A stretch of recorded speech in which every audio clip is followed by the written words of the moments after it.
While Iran mourns the death of their President Ebrahim Raisi, the world is going to closely watch the implications on its geopolitical equations and, further to that, the economic impact. Let's try to understand why.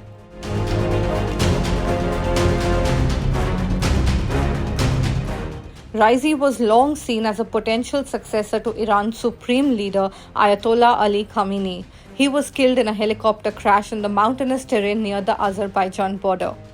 His death triggers further political and geopolitical uncertainty in the Middle East, which is already marred by massive conflict right now.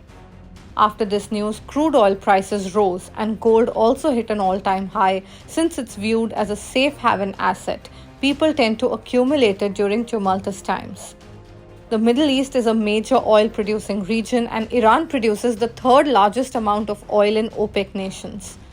Though Iranian oil policy should remain unaffected, at least for now, since the supreme leader holds ultimate power on all state matters and he calls the shots. But the thing here is the Iranian president was largely seen as the successor to the 85-year-old supreme leader.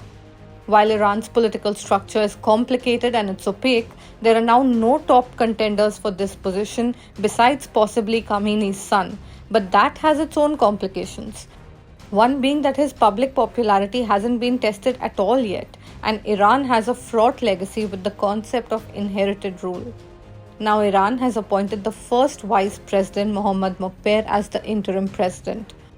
As per rules, he now heads a 3-person council responsible for organizing a new presidential election within 50 days. A new president, though he'll still be under the supreme leader, may have some different priorities with respect to geopolitical relations and some other policies. So the period of uncertainty has just begun for Iran, because while the supreme leader has assured no disruption in how the country is run, the path ahead, at least for onlookers right now, reflects uncertainty in the longer run.